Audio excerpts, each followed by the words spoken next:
Hey there, welcome back to Kids Gardening with Liz. I'm here at the Arroyo High School Farm Lab and I'm sitting in front of our newly installed jasmine green wall. We installed jasmine all along the east-facing fence of the garden, which will create a really gorgeous green wall of jasmine flowers, which we can then use in a medicinal tea.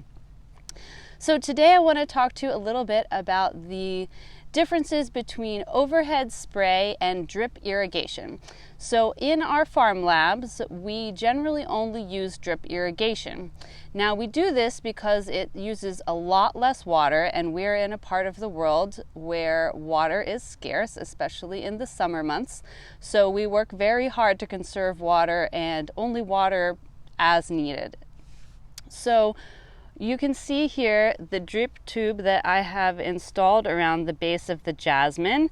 It's a very common brand. There are several different brands. There's one you can get at Home Depot. This is not one you can get at Home Depot. It's called Netafim. The reason I like to use this one, it has little filters inside where you can see the hole where the water's coming out. Inside there is a small filter that keeps any bugs or dirt or rocks from getting stuck in there. It really helps the long-term health of the drip tube. So apart from using less water, the other thing a drip tube does is because it's only emitting small amounts of water, it allows the water to permeate deeper. So you have to water for a longer period of time, but what it does is deep root watering. So it encourages your roots to grow down instead of out sideways. A common problem that people have when you have a lawn and sprinklers is that you're only running your sprinklers for a few minutes, maybe 5 minutes every other day. The water's only going to be permeating about an inch or two down into your soil. So if you have a tree in your yard, your tree is not getting deep enough water with that. So what's going to happen is your tree roots are going to come up to the surface, and that's what's going to start pushing up the sidewalk or the foundation of your house or whatever you have, maybe your porch. So a good way to avoid that would be to install a drip tube around your tree or to give your tree deep water soaks.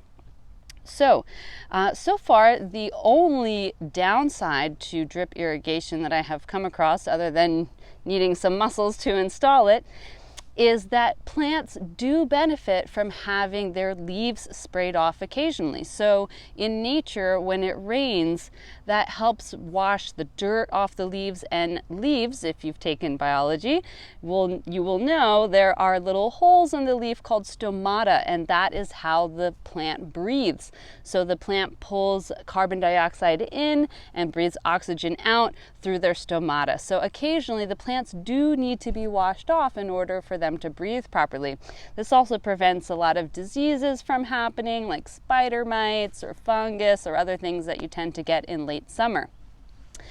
So whether you choose to do drip irrigation or overhead spray, they're both good systems. You just have to know what time of day to water, how long to run your system, and you might have to experiment a little bit.